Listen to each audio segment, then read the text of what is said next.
हमने recursion chapter में पहले जनरल सॉल्यूशन फाइंड किया था। जनरल सॉल्यूशन में हमने 3 कैटेगरीज की थी और फर्दर हमने सारे सॉल्यूशन फाइंड कर लिए थे। अब हम करने जा रहे हैं रिकर्जन चैप्टर में जनरेटिंग फंक्शन। जनरेटिंग फंक्शन में और जनरल सॉल्यूशन में बहुत फ़र्क है। इसमें हमारा सॉल्यूशन जो है वो थोड़ा सा डिफरेंट पोजीशन पे आ जाता है। देखिए कैसे, हमें इसमें जनरेटिंग फंक्शन फाइंड करना है। उसके लिए हमारे पास हमें कुछ फॉर्मूलेज याद करने पड़ेंगे। जैसे कि हमारे पास अगर Sn की वैल्यू a होगी तो हमारा जनरेटिंग फंक्शन क्या बनेगा। देखिए, अगर हमारे पास जनरेटिंग फंक्शन फाइंड करना है तो उसके लिए हम क्या करेंगे, Sz। देखिए गाइस, इसके लिए हम क्या करेंगे, general S, Z equals to, हम लिखेंगे इसमें समीशन ऊपर infinity n equals to 0 and Sn into z की पावर n। इसमें ध्यान से देखिए, इसमें हमारे पास जो ये है एक फॉर्मूला है। ये मेथड ही ऐसे है कि हमें इसको लर्न करना पड़ेगा। समीशन ऊपर infinity n equals to 0 and Sn z की पावर n। इसमें देखिए, इसमें क्या है कि हमें अगर Sn की वैल्यू a होगी तो हम इसमें क्या फिल करेंगे, summation n equals to 0 a z की पावर n। इसमें देखिए, अगर हमारे पास यहाँ पर a है एंड हमने a पुट कर दिया, उसके बाद हम क्या करेंगे, यहाँ पर z की पावर n है ना, तो हमें क्या करना है, n की वैल्यू एक बार 0 पुट करनी है, नेक्स्ट टाइम 1 पुट करनी है और उसके बाद 2 पुट करनी है। ऐसे ही ये इन्फिनिटी तक चलता जाएगा। ये प्रोसीजर इन्फिनिटी तक जाएगा और इसको सीरीज़ वाइज ही करना पड़ेगा हमें। पहले n की वैल्यू 0 पुट करके, फिर 1 पुट करके, फिर 2 पुट करके एंड सो ऑन, ये अप टू इन्फिनिटी तक जाएगी फॉर्म। उसके बाद हम देखिए यहाँ पे क्या करेंगे, a summation infinity n equals to 0 and z की पावर n। देन अब हम इसमें वैल्यू पुट करने जा रहे हैं। जैसे कि मैंने आपको बताया था कि n की वैल्यू पहले हम 0 फिल करेंगे। देखिए, a बाहर आ गया एंड अब हम क्या करेंगे, z की पावर में n जो है हमने पहले 0 पुट कर दिया, फिर प्लस, फिर हमने इसकी वैल्यू 1 पुट कर दी, फिर प्लस हमने 2 पुट कर दी, फिर प्लस हमने 3 पुट कर दी, सो ऑन। ऐसे ये प्रोसीजर मैंने कहा था ना आपसे कि ये प्रोसीजर इन्फिनिटी तक चलता जाएगा। उसके बाद देखिए, अब हमारे पास इसकी वैल्यूज़ निकलेंगी। a जब भी किसी की पावर 0 हो देन उसका आंसर क्या आता है, 1 प्लस, अब z की पावर 1 है तो नॉर्मली बात है z ही आएगा, प्लस अब ये z की स्क्वायर है तो z की स्क्वायर ही आएगा, z की क्यूब आएगा, प्लस ऐसे ही ये इन्फिनिटी तक फॉर्म चलती जाएगी। उसके बाद देखिए कि अब हमारे पास ये जो सीक्वेंस बन रहा है, हमें वो देखना है कि ये कौन सी सीक्वेंस में ये सारी टर्म इन्फिनिटी तक ऐसी चलती जा रही है।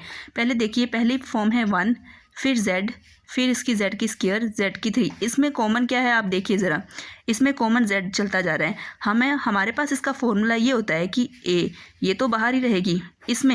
इसमें देखिए क्या आती है, इसमें यहाँ पर आती है फर्स्ट टर्म जो हमारी इस सीरीज़ में होती है और अपॉन में इसकी आती है 1 माइनस कॉमन टर्म जो इस पूरी सीरीज़ में कॉमन हो रही है, जो कि एक वैल्यू ही होगी बस, जाहिर सी बात है। अब इसमें देखिए हम क्या फिल करेंगे, a तो बाहर ही रहेगा जैसे कि ये सेम है। अब देखिए, इस पूरी सीरीज़ में फर्स्ट टर्म है इसकी 1, हमने ऊपर 1 लिख दिया।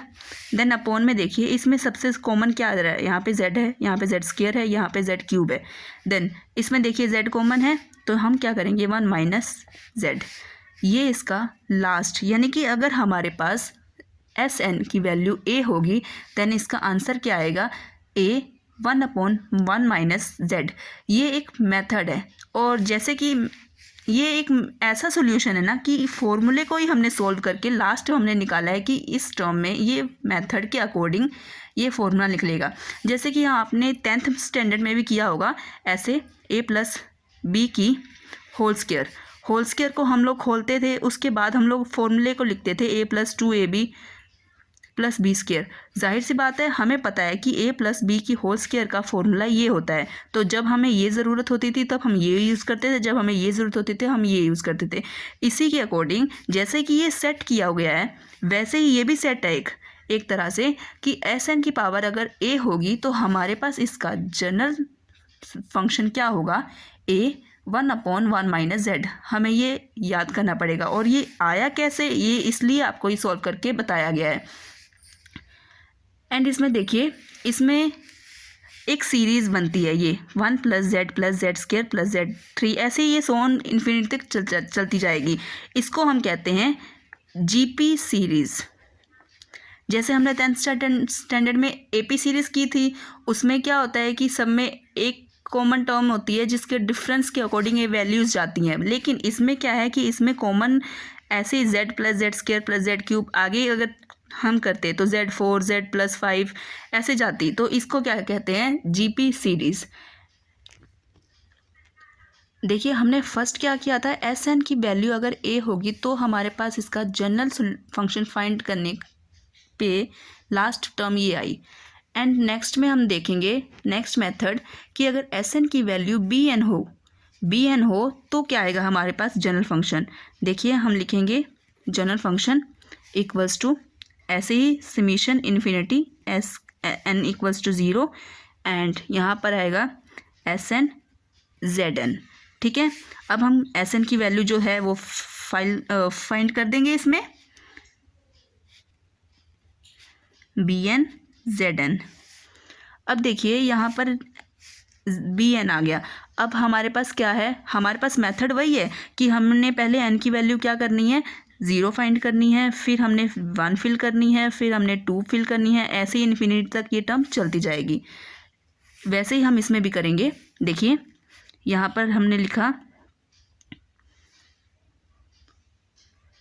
B1 Z1 प्लस, पहले 0 फिल करते हैं, yes B1 Z1 plus B2 Z2। देखिए इसमें हम ये भी कर सकते हैं कि अगर हम बी जेड दोनों, हमने पहले भी मेथड किया हुआ है कि अगर हमारे पास पावर सेम हो तो हमारे पास बेस क्या हो जाते हैं, आपस में मल्टीप्लाई और पावर 1 आ जाती है। वैसे हम यहाँ पे भी कर सकते हैं ऐसे करके। ये प्रोसीजर यहाँ तक इन्फिनिटी तक जाएगा। ठीक है, अब देखिए यहाँ पर है क्या, बी और जेड की पावर 0। जब किसी की भी पावर 0 होती है तब क्या आता है, 1। ओके, प्लस यहाँ पर तो दोनों की पावर 1 है तो नॉर्मल है, बी जेड आएगा। प्लस देखिए यहाँ पर बी जेड की होल स्क्वायर, बी जेड की क्यूब, और ये भी प्रोसीजर क्या जाएगा, इन्फिनिटी तक। और देखिए अब आपके पास क्या सीरीज़ बनी है, 1 plus B Z square plus B Z cube, और आगे भी ऐसी टर्म बनती जाती।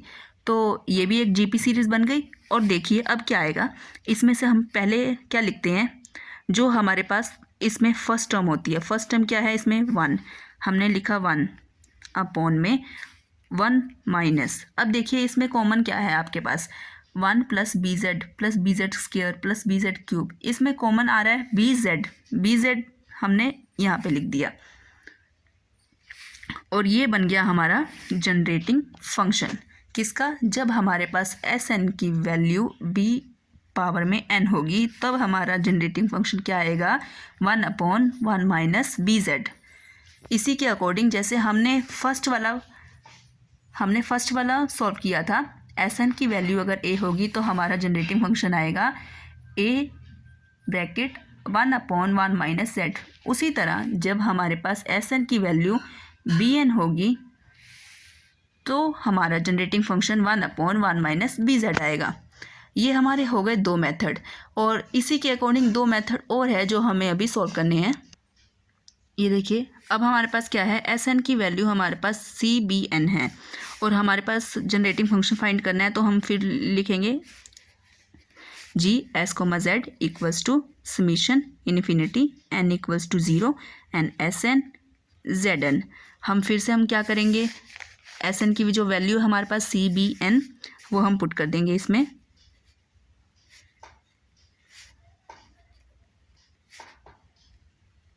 और जेड एन इसके साथ ही रहेगा। फिर से हम क्या करेंगे, इसमें एन की वैल्यू पहले 0 फिल करेंगे, फिर 1 फिल करेंगे। लेकिन अब देखिए यहाँ पर बेस सेम है नहीं, पावर सेम है और बेस डिफरेंट है, तो हमारे पास ये फिर से टर्म हम चेंज भी कर सकते हैं। देखिए CBZ और इसकी पावर में n आ गया। अब देखिए हम इसमें वैल्यू फिल करेंगे n की वैल्यू, तब हम क्या लिखेंगे, C तो बाहर रहेगा, एंड BZ की पावर पहले क्या आएगी 0 प्लस BZ की पावर पहले फिर क्या आएगी 1, फिर BZ फिर इसकी पावर 2, और ऐसे ही ये इन्फिनिटी तक टर्म चलती जाएगी। अब देखिए यहाँ पर सोल्व करने पे क्या आएगा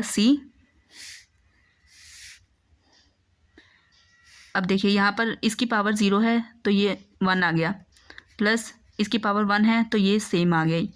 अब BZ इसकी प्लस होल स्क्वायर, ये भी इन्फिनिटी तक चलती जाएगी टर्म। अब देखिए इसमें हमारे पास C है और इसमें फर्स्ट टर्म क्या है 1, और अब देखिए इसमें भी कॉमन क्या है BZ, क्योंकि यहाँ पे भी BZ है, यहाँ BZ स्क्वायर, आगे भी हम आगे करते कंटिन्यू तो ये BZ क्यूब BZ4 ऐसी चलती, तो इसमें कॉमन क्या आ गया 1 माइनस BZ, तो ये आपका निकल गया जनरेटिंग फंक्शन। ये सिर्फ हम फॉर्मूले को सॉल्व कर रहे हैं। ऐसे ही हमारे पास एक फोर्थ फार्मूला भी है जिसमें कि हमारे पास दिया होगा Sn की वैल्यू n और n less than equals to 0, तो हमें इसमें भी जनरेटिंग फंक्शन फाइंड करना है, तो हम सेम प्रोसीजर लिखेंगे। देखिए summation n equals to 0 Sn Zn, फिर हम क्या करेंगे Sn की वैल्यू फिल कर देंगे n, यहाँ पर आ गया Zn। अब देखिए फिर से हमें यहाँ पर क्या करनी है, n की वैल्यू फिल करनी है, इसमें पहले 0 और उसके बाद 1 फिर 2, ऐसे ही ये सोन इन्फिनिटी तक टर्म चलती जाएगी। अब देखिए यहाँ पर तो 0 बन गया, प्लस यहाँ पे Z प्लस 2Z की स्क्वायर, और ये भी इन्फिनिटी तक टर्म चलती जाती। अब देखिए ये 0 तो ख़त्म हो गया, तब हम यहाँ पे क्या लिखेंगे Z plus 2Z square, plus आगे भी हम करते तो ये आ जाता 3Z क्यूब प्लस इन्फिनिटी ऐसे। अब देखिए इसमें पहले हम क्या करते थे, सीधा फॉर्मूला लिख देते थे, लेकिन अब इसमें देखिए Z कॉमन आ रहा है, ठीक है, तो हम इसमें क्या करेंगे Z को कॉमन करेंगे, और अब देखिए क्या रह गया यहाँ पर 1 plus 2Z plus 3Z square, ठीक है, प्लस ऐसे ही सो ऑन जाते ये इन्फिनिटी तक, जब हमने ये सिर्फ कॉमन निकाला है। क्या निकाला है कॉमन, Z, इस टर्म में Z को कॉमन निकाला, यहाँ पर रह गया 1, यहाँ पर प्लस देखिए 2Z की स्क्वायर थी, यहाँ पर रह गया 2Z, प्लस यहाँ पर थी Z की क्यूब, तो यहाँ पर रह गया 3Z स्क्वायर। देखिए गाइस इसमें अब क्या करेंगे हमारे पास Z है बाहर, तो हमने लिख दिया Z। अब देखिए इसमें हमारे पास फर्स्ट टर्म, और इसमें फर्स्ट टर्म तो हमारे पास निकल गई 1। अब देखिए इसमें कोई कॉमन टर्म नहीं निकल रही, क्योंकि यहाँ पर है 2Z, यहाँ पर है 3Z स्क्वायर, और ऐसे ही इन आगे भी 4Z क्यूब 5Z4, ऐसे हमारे पास टर्म डिफरेंट आती। तो देखिए इसमें क्या होगा, हमारे पास हम एक फॉर्मूला यूज़ करेंगे 1 माइनस Z की होल स्क्वायर। हमने यहाँ पर क्या किया, 1 माइनस Z की होल स्क्वायर इसलिए ली है क्योंकि हमारे पास जो ये टर्म है ना, देखिए ये स्क्वायर में बनती जा रही है। कैसे, यहाँ पे 1 है, 1 की अगर हम स्क्वायर करेंगे तो 1 ही आएगा। देखिए गाइस इसमें हमने क्या किया है, हमने देखा कि यहाँ पर आगे स्क्वायर में टर्म जाती है, और देखिए पहले 1 की अगर हम स्क्वायर करेंगे तो 1 आएगा, और यहाँ पर 2Z, ओके, और यहाँ पर है 3Z की स्क्वायर, आगे भी हम ऐसे करते टर्म, इसलिए हमने क्या किया 1/1 माइनस Z की होल स्क्वायर ली है। उसके बाद देखिए क्या आएगा, Z/1 माइनस Z की होल स्क्वायर। अब ये हमारा फॉर्मूला जनरल फंक्शन बन गया है किसका, जब हमारे पास S की वैल्यू इक्वल्स टू 1n होगा। हमारे पास ये 4 फॉर्मूले हैं, और हमारे पास जो जनरल फंक्शन इनके निकले हैं ना, हमें ये सारे टर्म्स एग्जैक्टली जैसे है ये वैसे ही हमें याद करनी पड़ेगी। आगे फॉर्मूलों में हमें इसे यूज़ करके सारे जनरल फंक्शंस फाइंड करने हैं और उनका जनरेटिंग फंक्शन निकालना है, ताकि सारे सम्स इजीली सॉल्व हो सकें। इसलिए इन चारों टर्म्स को आपको अच्छी तरह से रीड करने हैं और समझकर इसको याद भी करने हैं। अंडरस्टैंड हो गए तभी आपको आगे सम में इजीली आप सॉल्व कर सकते हैं। इस वीडियो को लाइक एंड सब्सक्राइब करना मत भूलिएगा, एंड आगे की वीडियो को वॉच करने के लिए कमेंट बॉक्स में कमेंट कर सकते हैं आप। Thank you very much.